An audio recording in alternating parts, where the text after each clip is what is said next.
കൊടും കാടിൻ്റെ നടുക്ക് ഒരു ഫിഷ് ഫാം ഉണ്ടെന്ന് പറഞ്ഞാൽ നിങ്ങൾ വിശ്വസിക്കുമോ? വിശ്വസിച്ചേ പറ്റുള്ളൂ. അത് കൊല്ലം ജില്ലയിലാണ്. കട്ടിളപ്പാറ എന്ന കുളത്തൂർ പുഴയ്ക്കടുത്തുള്ള ഒരു ഫോറസ്റ്റിനകത്താണ് ഈ പറഞ്ഞ ഫിഷ് ഫാം.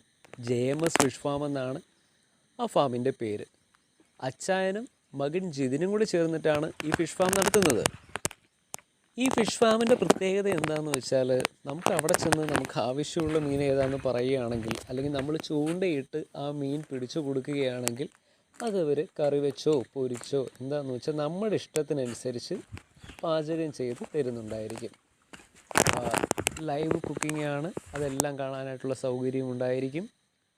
ഏകദേശം 60 പേർക്കോളം അവിടെ അറ്റ് എ ടൈം ഇരുന്ന് കഴിച്ച് എൻജോയ് ചെയ്ത് ഒരു ഫുൾ ഡേ എൻജോയ് ചെയ്ത് പോകാനായിട്ടുള്ള എല്ലാ പരിപാടിയും ഈ ഫാം ഹൗസിൽ ഇവർ തയ്യാറാക്കി വെച്ചിട്ടുണ്ട്. നല്ല നീറ്റ് ആൻഡ് ക്ലീൻ ആയിട്ടുള്ള റൂംസാണ്. അറ്റാച്ച്ഡ് ബാത്റൂമുണ്ട്, കുട്ടികൾക്ക് കളിക്കാനുള്ള സ്പേസ് ഉണ്ട്, ചെറിയൊരു പാർക്ക് പോലെ അവരവിടെ സെറ്റ് ചെയ്ത് വെച്ചിട്ടുണ്ട്.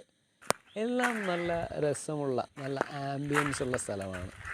അങ്ങനെയാണ് എനിക്ക് തോന്നിയത്. ഈച്ചയുടെ ശല്യമൊന്നും ഞാൻ കണ്ടിട്ടില്ല. സാധാരണ ചില ഹോട്ടലിൽ പോകുമ്പോഴത്തേക്കും ടേബിളിൽ ഈച്ചയുടെ ശല്യം ഉണ്ടാവും. ഇവിടെ അങ്ങനെയുള്ള കാര്യങ്ങളൊന്നും കണ്ടിട്ടില്ല. ഫുൾ ടൈം ക്ലീൻ ചെയ്തിട്ടുണ്ടാവും.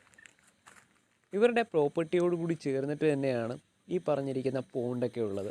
ഈ പോണ്ടിൽ നിന്ന് നമുക്ക് നമ്മുടെ ഇഷ്ടത്തിന് മീൻ ചൂണ്ടയിട്ടോ വലയിട്ടോ നമുക്ക് പിടിക്കാൻ പറ്റും.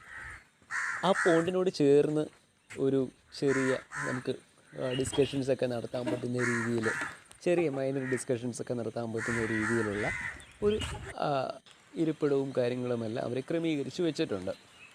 ഓൾ ഓവർ നല്ല ഒരു എന്താ പറയുക, ഈ സിറ്റിയിലെ തിരക്കുള്ള ഒരു ലൈഫിൽ നിന്ന് നിങ്ങൾക്ക് വിട്ടുമാറി പ്രകൃതിയോട് ചേർന്ന് നമ്മുടെ എനർജി ഒന്ന് റീചാർജ് ചെയ്യാനായിട്ട് പറ്റിയ സ്ഥലമായിട്ടാണ് എനിക്ക് ഫീൽ ചെയ്തിരിക്കുന്നത്. നിങ്ങൾക്കിത് ഇഷ്ടമാവുമെന്ന് ഞാൻ വിചാരിക്കുന്നു. വിസിറ്റ് ചെയ്യുക. കൊല്ലം ജില്ലയിലാണ്, കുളത്തൂപ്പുഴയിലാണ്. തെന്മല എക്കോ ടൂറിസത്തിനടുത്തുനിന്ന് ഒരു 5 കിലോമീറ്റർ അല്ലെങ്കിൽ 6 കിലോമീറ്റർ വ്യത്യാസം മാത്രമേ ഉള്ളൂ.